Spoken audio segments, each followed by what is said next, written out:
The world watched closely as tensions between Israel and Burkina Faso reached a boiling point. Ibrahim Traoré, the young revolutionary leader of Burkina Faso, had issued an unprecedented ultimatum to Israeli Prime Minister Benjamin Netanyahu: cease all military activities in Gaza and the West Bank within 72 hours, or face consequences. For many, the idea of a small West African nation confronting one of the Middle East's most formidable powers seemed impossible. But to those who knew Traoré's determination, it was just another bold move in his campaign to reshape global politics and assert African sovereignty on the world stage. The 72 hours came and went. Netanyahu and his cabinet dismissed the threat as mere rhetoric. Israeli media even mocked Traoré's message, calling it irrelevant noise from a country thousands of miles away. Netanyahu himself gave a press conference the day after the deadline, saying, "Israel does not take instructions from foreign regimes. We will continue our operations to secure our people." But the following day, the world woke up to shocking news. Burkina Faso, through its newly formed Pan-African Defense Pact, an alliance of several Sahel and West African states, had moved to implement its threat. In a secret operation months in the making, Traoré's government unleashed an unprecedented cyberattack targeting Israeli infrastructure. Banks, airports, power plants, even parts of the Iron Dome defense system were briefly disrupted. Flights were grounded, traffic lights across Tel Aviv and Jerusalem failed, and power outages spread. Although Israel's cyber defense teams quickly contained and reversed much of the damage, the fact that a small African nation could penetrate Israel's highly secure networks sent shockwaves through the intelligence community. What stunned observers even more was that Burkina Faso did not act alone. Within hours of the attack, statements of solidarity poured in from other members of the Pan-African Defense Pact: Mali, Niger, Guinea, and even Algeria, making it clear that this was not just Burkina Faso's move, but the coordinated action of a united bloc. But Traoré wasn't finished yet. At the United Nations General Assembly, he delivered a fiery speech just hours after the attack, declaring, Africa is no longer silent. We will not stand by while the powerful trample the weak, anywhere in the world. Israel's aggression in Palestine must stop, or we will continue to use every means available to make it stop. Today, we have shown that African nations united are capable of challenging even the most entrenched powers. The room erupted in applause from many delegations, while Western leaders sat in stunned silence. In Tel Aviv, Netanyahu held an emergency cabinet meeting. Leaks from within his government revealed that even some of his own ministers were shaken by the events, worried about the global backlash and the embarrassment of Israel being exposed. To such a coordinated foreign cyber offensive, the markets reacted immediately. The Tel Aviv Stock Exchange dropped sharply. The Israeli shekel weakened against the dollar. Meanwhile, social media across Africa erupted in celebration. Hashtags like #AfricaRises and #TRA or Eacute the Lion trended worldwide. But the story didn't end there. The attack also emboldened Palestinian resistance groups, who took advantage of the temporary chaos to launch their own operations. Several key checkpoints in the West Bank were overrun by demonstrators. Videos circulated showing young Palestinians waving both Palestinian and Burkina flags, shouting chants of solidarity with Africa. The Biden administration issued a cautious statement condemning cyberattacks on civilian infrastructure, but notably stopped short of directly criticizing Burkina Faso by name, perhaps signaling Washington's awareness that African nations, long marginalized in global politics, were now flexing their collective muscle in new ways. In Israel, public opinion began to fracture. Protests erupted in Tel Aviv, with citizens demanding accountability and better cyber defenses. Some even questioned Netanyahu's dismissive attitude toward Traoré's ultimatum. And in Africa, Traoré's popularity skyrocketed overnight. Even leaders who had previously criticized his revolutionary methods now praised him for standing up to a world power. Burkina Faso's government announced new defense agreements and economic partnerships with several African and Middle Eastern states within days of the incident. Analysts now say that the event marked a turning point, not just in the Israeli-Palestinian conflict, but in the role of African nations in global geopolitics.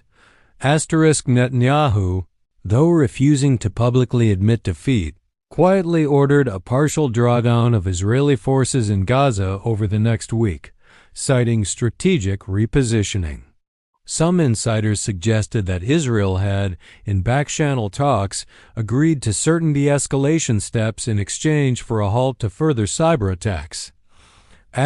Meanwhile, Traoré declared victory, telling his people, "We have sent a message to the world. Africa is awake. We will not be ignored. And we will stand for justice wherever injustice exists." The events left the world reeling, not just at the audacity of Traoré's move, but at how effective it had been. Netanyahu had ignored Traoré's deadline, assuming nothing would come of it. What happened next shocked everyone, and may have changed the balance of power in unexpected ways.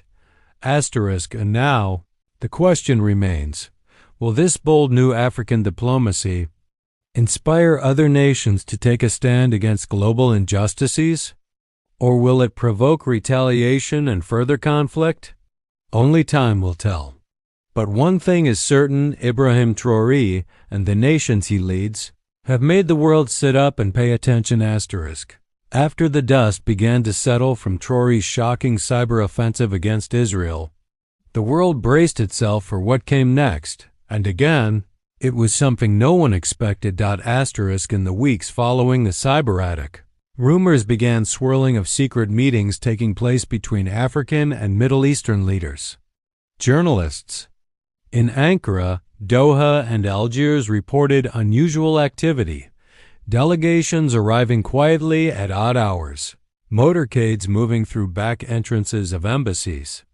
Analysts speculated that Traoré was pushing for something even bigger, a formal alliance between African and Arab nations. And then, barely a month after the initial crisis, Traoré announced it himself in a televised speech broadcast from Ouagadougou. We, the nations of Africa and the Arab world, declare today the formation of the Global South Solidarity Front, a coalition dedicated to resisting oppression, fostering economic independence, and defending the dignity of our peoples. The declaration was signed by Burkina Faso, Mali, Niger, Guinea, Algeria, Egypt, Qatar, and even Yemen. Several others, including South Africa, Iran, and Turkey, expressed deep interest in joining. The shock was immediate. Western capitals scrambled to issue statements of concern while trying to downplay the significance of the move. But to much of the global South, it felt like a new dawn. What made this announcement even more shocking was its scope. The coalition was not merely symbolic. Traoré unveiled a series of initiatives that were already underway. A shared cyber defense and defense program, pooling expertise from Africa and the Middle East to defend member states and retaliate against aggressors. A new trade bloc eliminating tariffs between members and creating a shared commodities exchange to reduce reliance on Western-dominated markets. A joint humanitarian aid fund earmarked for rebuilding war-torn regions, especially in Palestine, Sudan, and parts of the Sahel. Just days after the announcement, Footage emerged of dozens of engineers, programmers, and advisors from Burkina Faso and Algeria landing in Gaza to help rebuild infrastructure and establish an independent internet. Backbone to resist Israeli surveillance. Meanwhile, Israeli intelligence leaked to the press that it had identified African and Middle Eastern teams working together to disrupt surveillance satellites over parts of the Middle East. Though they were unable to stop them in time, protests erupted in cities around the world, with demonstrators waving both African and Palestinian flags, chanting against colonialism and occupation. The phrase Global South Rising trended for weeks. Traoré, or Eacute, in interviews, was blunt about his motivations. For too long, we have lived under the shadow of others' power. For too long, we have been divided, bribed, and intimidated. More. Together, we are strong. Together, we can protect our people and shape our own destiny. In Israel, Netanyahu faced growing dissent. Leaked audio revealed military and intelligence chiefs privately warning him that his failure to take Traoré's warning seriously had backfired spectacularly. Some even suggested that Israel now faced its greatest diplomatic isolation in decades. But perhaps the most stunning development came a few weeks later when the United Nations convened an emergency session. Backed by the new Global South Solidarity Front, a resolution passed in the General Assembly demanding an immediate end to Israeli settlement expansion and military operations, with a record-breaking 162 nations voting in favor. While the resolution was non-binding, it marked the largest show of international condemnation Israel had ever faced, and at the center of it all stood Ibrahim Traoré, the young captain from Burkina Faso who had dared to defy the odds. For many in Africa, the Arab world, and beyond, he had become more than just a political figure. He was a symbol of resistance, unity, and hope. Even in Western media, which at first dismissed him as a reckless populist, commentators began acknowledging his extraordinary ability to disrupt the global order and force even the most powerful nations to respond. As for what comes next, no one can say for sure, but if this story has taught the world anything, it's this: ignoring Ibrahim Traoré's warnings comes at a cost.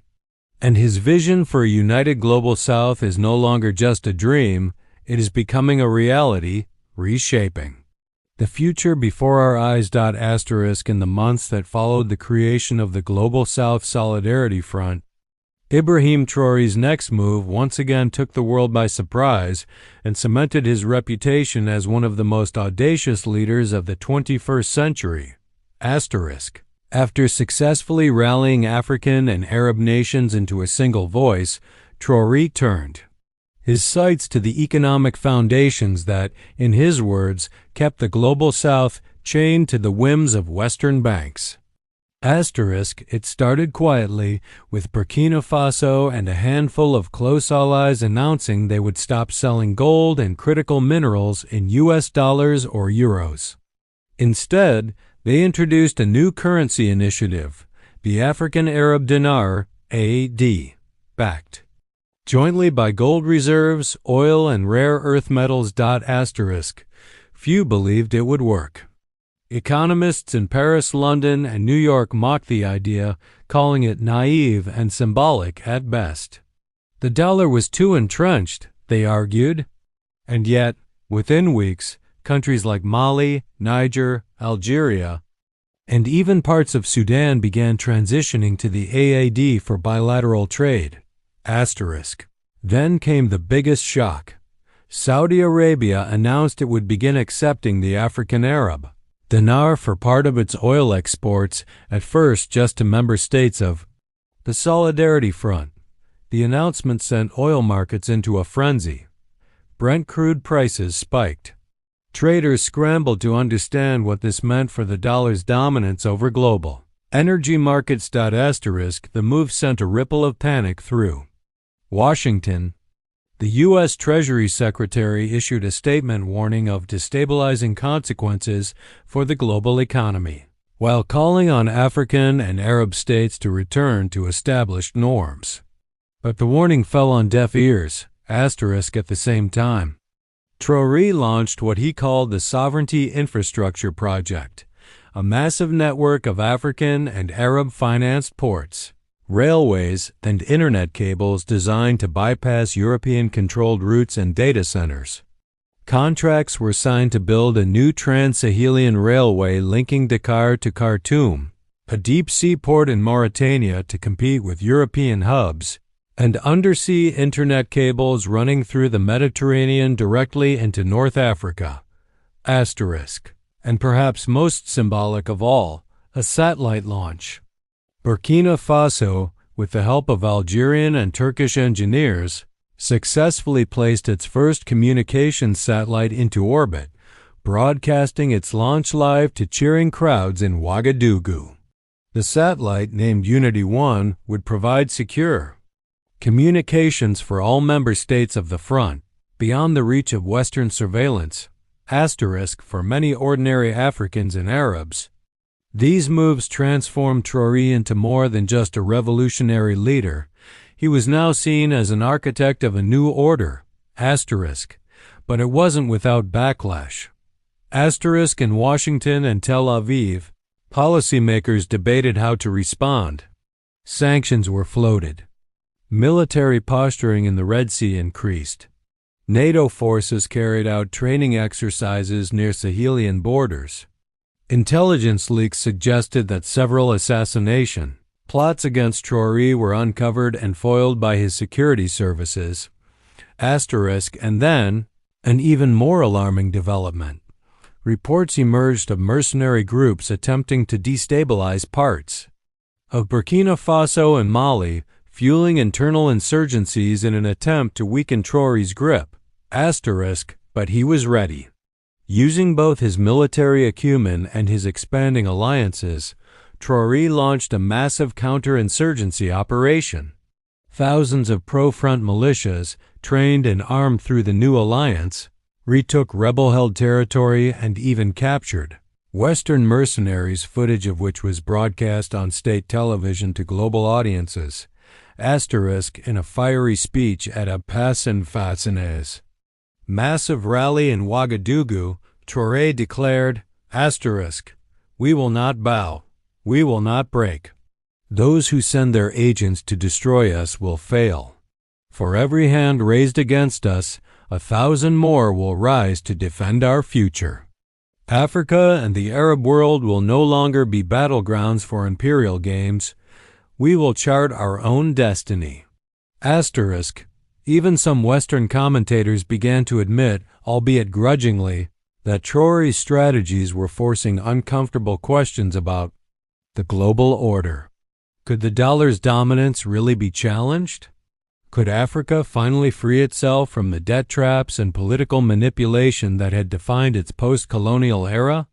As the year came to a close, Traoré unveiled his next ambitious goal, establishing an African-Arab Development Bank, headquartered in Ouagadougou to fund infrastructure, education, and healthcare, replacing the World Bank and IMF loans that had kept nations dependent for decades.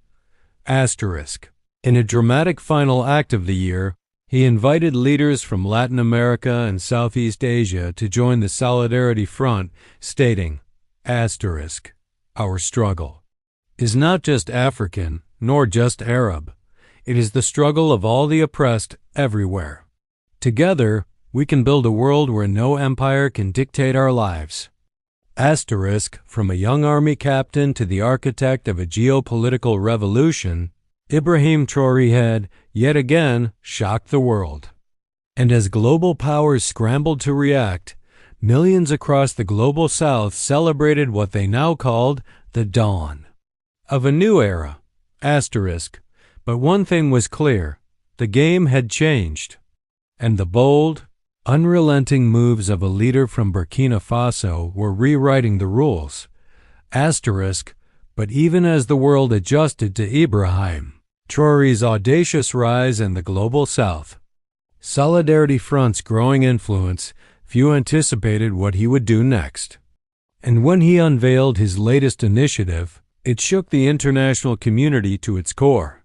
Asterisk, after a year of defying Western dominance in finance, energy, and geopolitics, Traoré turned his attention to the heart of what he called humanity's moral crisis, the global system of justice and accountability. Asterisk, from a packed hall in Ouagadougou, broadcast to millions worldwide, Traoré announced the creation of the People's Court of the Global South, an independent international tribunal, headquartered in Bamako, Mali, tasked with investigating and prosecuting crimes of neocolonialism, illegal occupations, war profiteering, and environmental destruction.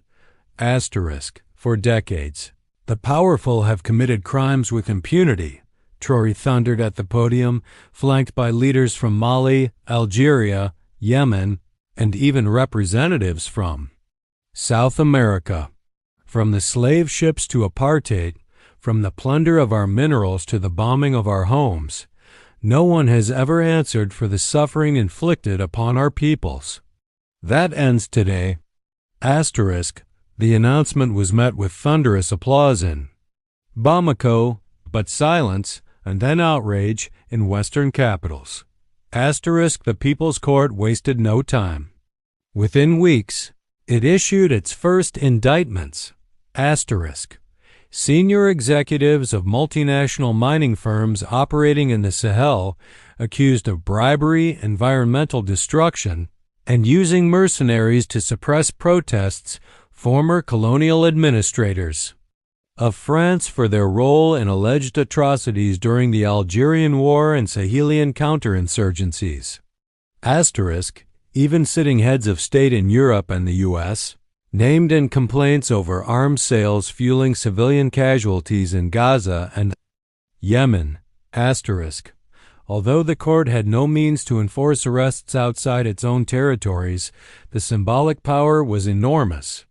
Travel advisories were issued in European capitals, warning executives and former officials not to set foot in any country aligned with the front. Asterisk, and to the world's astonishment, some enforcement did happen. Asterisk, 2 French mining executives, attempting to leave Niger on a private plane, were detained at Niamey Airport on a People's Court warrant. Video of them being escorted away in handcuffs quickly went viral, sparking debates across Europe about whether the era of unaccountable exploitation was finally ending. Traoré wasn't finished yet. Asterisk, next, he announced a sweeping reparations campaign. He called on former colonial powers to begin negotiations over compensating African and Arab nations for centuries of stolen wealth and human lives. To support his case, he revealed a joint investigation by historians and economists that calculated Africa's losses since the 16th century at over $150 trillion in today's money. Asterisk, they tell us we are poor, Traoré declared in a now famous address. But they forget that we are poor because they stole our riches and they continue to steal. The time has come to pay your debt to humanity. Asterisk, his words resonated far beyond Africa and the Middle East. In South America, indigenous leaders from Brazil, Bolivia, and Peru praised his courage. In Asia, activists in India, Indonesia, and the Philippines organized solidarity marches demanding their own governments support the People's Court and the reparations movement. Asterisk, for the first time, former colonial powers found themselves on the defensive at the United Nations. Ambassadors from France and the UK stormed out of a General Assembly session after Traoré, backed by over 100 nations, moved to place reparations and war crimes firmly on the agenda. Asterisk, even within Europe, cracks began to appear. Citizens in Belgium, Germany, And even Britain began demanding their own governments come clean about colonial atrocities and open archives to People's Court. Investigators. Asterisk the backlash was fierce. Western media outlets painted Traoré as a demagogue, calling him the most dangerous man in geopolitics. Sanctions were imposed on Burkina Faso and Mali. Western banks froze billions in African assets. NATO even increased naval patrols along West African coasts, but Traoré held firm. And in an unforgettably defiant moment, he stood before a massive rally in Ouagadougou and declared, we will not be intimidated. Freeze your accounts, send your ships. Sanction us if you must. We will grow our own food, refine our own gold, and defend our own people. This time, Africa kneels to no one. That speech electrified not just his supporters, but also many of his critics who began to grudgingly respect his unshakable resolve. In response, grassroots movements erupted across Africa, demanding their governments join the Global South. Solidarity Front, young people in Senegal, Kenya, and even South Africa took to the streets with banners that read, "We are all Traoré." In Europe and the U.S., university campuses saw the rise of a new student movement calling for their countries to acknowledge the crimes of empire and support reparations. And through it all, Traoré continued to push forward organizing conferences, signing trade deals with China, Russia, and Latin America, and building the foundation of what he called a just and equal world order. What started as a single ultimatum to Netanyahu had grown into something much bigger, a global reckoning with centuries of exploitation. And as Traoré himself said in a closing line that echoed across the world, history will remember that. It was the powerless who rose and held the powerful to account. And from this day forward, the oppressed shall no longer suffer in silence. The world watched, still shocked, but no longer able to ignore the tide that Ibrahim Traoré had unleashed. Months after the launch of the People's Court and the reparations campaign, Ibrahim Traoré yet again stunned the world, not through confrontation this time, but through one of the most visionary and daring peace initiatives ever attempted. The Global South Solidarity Front, under his leadership, proposed something no one else had dared to propose seriously: a permanent, demilitarized zone in the Middle East and a binding African-Arab peace treaty with Israel and Palestine. The announcement came seemingly out of nowhere. At a press conference in Doha, with Algerian, Qatari, and Jordanian leaders flanking him, Traoré revealed that for months his diplomats had been quietly shuttling between Tel Aviv, Ramallah, and Gaza City. Against all odds, they'd managed to broker what they called the Oasis Accords, a tentative framework for a ceasefire and path to a two-state solution. The plan called for an immediate and unconditional ceasefire between Israel and Palestinian factions, the deployment of a neutral, Pan-African peacekeeping force to patrol key flashpoints in Gaza and the West Bank, replacing Israeli military control, the lifting of the Gaza blockade under African and Arab monitoring. Final status negotiations on borders and Jerusalem within 24 months, under the mediation of the Global South Solidarity Front and the UN General Assembly. Netanyahu's government, already reeling from months of global pressure and internal dissent, did not immediately reject the plan. The Israeli public, weary of endless conflict and stunned by the front's growing clout, was divided but intrigued. Palestinian leaders, meanwhile, praised the proposal, calling it the most serious and fair-minded initiative in decades. Hamas and Fatah, for once, issued a joint statement thanking Traoré for restoring dignity to the Palestinian cause and offering a realistic path forward.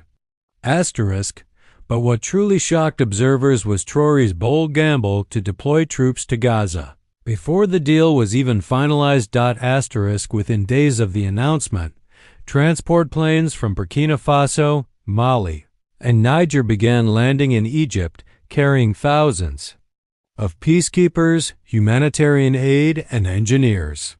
Columns of armored personnel carriers bearing the flags of African nations rolled into Gaza through the Rafah crossing, welcomed by cheering crowds of Palestinians waving African flags. The sight of African soldiers protecting Palestinians rather than Western observers or Israeli troops was broadcast worldwide. In refugee camps across Gaza, murals of Traoré appeared almost overnight, depicting him alongside Palestinian children and the Dome of the Rock. Western governments scrambled to respond. The U.S. Secretary of State issued a cautious statement, saying the initiative was unconventional but potentially constructive. European leaders, caught off guard, sent delegations to Cairo to observe the implementation. In Tel Aviv, Netanyahu's coalition wavered. Hardliners condemned the African presence, but others argued that rejecting the plan outright could lead to further international isolation or worse, violence spilling beyond the region. Meanwhile, the African peacekeepers did what few thought possible. They quickly restored order at checkpoints, removed illegal roadblocks, reopened hospitals, and even began rebuilding schools destroyed by years of bombardment. At the UN, Traoré delivered another historic speech. For 75 years, the world has watched this land bleed. The powerful made promises and broke them, time and again. But today, we, the powerless, step forward not as conquerors, but as peacemakers. Because peace is not given to us. We must build it ourselves. His words drew applause even from delegates who had previously opposed him. What followed over the next months was nothing short of remarkable. Rocket attacks from Gaza stopped. Israeli raids ceased. Trade crossings opened under African monitoring. Water and electricity returned to much of the Strip. For the first time in a generation, children on both sides of the wall walked to school without sirens in the air. Skeptics warned it wouldn't last, and maybe it won't. But the very fact that it happened at all, that African soldiers stood between two bitter enemies, not as occupiers but as protectors, changed the narrative of what was possible. Traoré himself became something of a global icon, appearing on the covers of magazines with headlines like "The Man Who Brought Peace to Gaza" and "From Captain to Peacemaker, The Rise of Ibrahim Traoré." In Israel, a new wave of protests erupted, not against peace, but against the entrenched political elite that had failed to deliver it for decades. In Gaza and the West Bank, murals of African soldiers saluting Palestinian children became a common sight. And as the year ended, Ibrahim Traoré addressed his people again, speaking to the whole world. We have shown that peace is not the privilege of the powerful. It is the right of every child who dreams of a future. And though the road ahead is long, and many will try to stop us, we will not turn back. Because the world we build today is the inheritance of those yet to come, and we will make it worthy of them. What started as a deadline ignored by Netanyahu had unleashed a cascade of events that no one, not even Traoré's staunchest supporters, could have imagined. And now, as African and Arab soldiers walk the streets of Gaza, keeping watch over fragile hope, the world looks on, shocked, inspired, and perhaps just a little more willing to believe that even the most intractable conflicts can find a way to peace.